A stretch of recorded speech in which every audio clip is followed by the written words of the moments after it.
വിശുദ്ധ ബൈബിൾ ഒരു ക്രൈസ്തവന്റെ ജീവിതത്തെ മാത്രമല്ല, ലോകത്തെ തന്നെ മാറ്റിമറിച്ച ഗ്രന്ഥമാണ് വിശുദ്ധ ബൈബിൾ.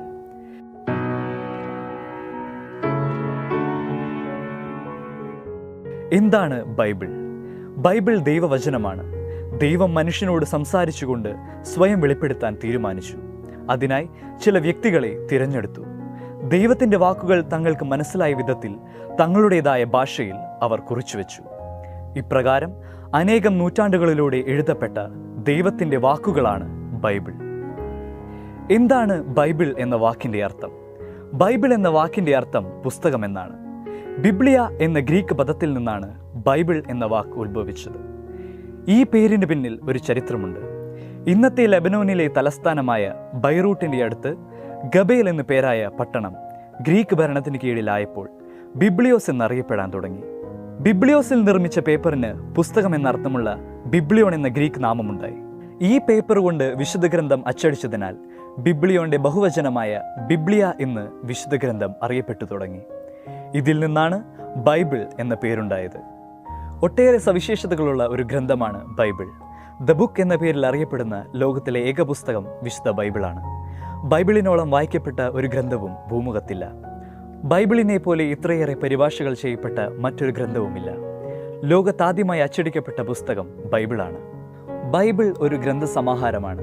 പഴയ നിയമം, പുതിയ നിയമം എന്ന് രണ്ട് ഭാഗങ്ങളായി 73 പുസ്തകങ്ങളുടെ ഒരു സമാഹാരമാണ് ബൈബിൾ. പഴയ നിയമത്തിൽ 46 പുസ്തകങ്ങളും പുതിയ നിയമത്തിൽ 27 പുസ്തകങ്ങളും. ചുരുക്കത്തിൽ 73 പുസ്തകങ്ങളിൽ 1333 അധ്യായങ്ങളിലായി 35,397 വാക്യങ്ങളാണ് ബൈബിളിലുള്ളത്. പഴയ നിയമം ഹീബ്രു, അരമായ ഭാഷകളിലും പുതിയ നിയമം ഗ്രീക്ക് ഭാഷയിലുമാണ് രചിക്കപ്പെട്ടത്. 150 അധ്യായങ്ങളുള്ള സങ്കീർത്തനങ്ങളാണ് ബൈബിളിലെ ഏറ്റവും ദീർഘമായ പുസ്തകം. 13 വാക്യങ്ങളുള്ള യോഹന്നാന്റെ 2-ാം ലേഖനമാണ് ഏറ്റവും ചെറുതും. പഴയ നിയമത്തിലെ 46 പുസ്തകങ്ങളെ 3 ഗണങ്ങളായി തിരിച്ചിരിക്കുന്നു. ചരിത്ര ഗ്രന്ഥങ്ങൾ, ഉൽപ്പത്തി മുതൽ 2 മക്കവായർ വരെ 21 പുസ്തകങ്ങൾ. ജ്ഞാനഗ്രന്ഥങ്ങൾ, ജോബ് മുതൽ പ്രഭാഷകൻ വരെ 7 പുസ്തകങ്ങൾ. പ്രവാചക ഗ്രന്ഥങ്ങൾ, ഏശയ്യ മുതൽ മലാക്കി വരെ 18 പുസ്തകങ്ങൾ.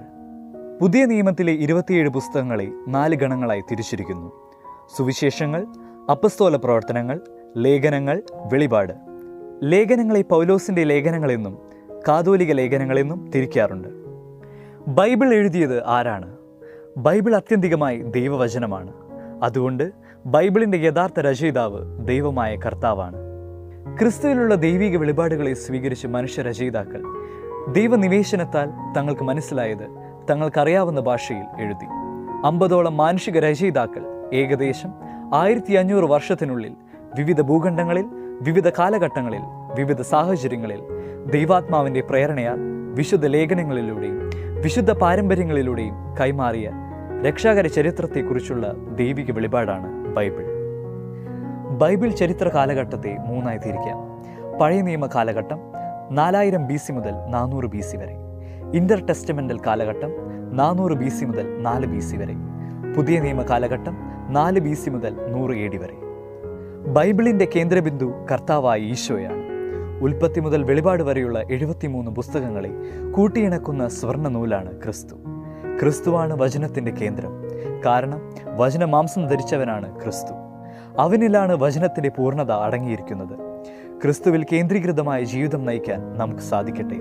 യോഹന്നാൻ 1:1 പറയുന്നു, ആദിയിൽ വചനമുണ്ടായിരുന്നു, വചനം ദൈവത്തോടു കൂടെയായിരുന്നു, വചനം ദൈവമായിരുന്നു.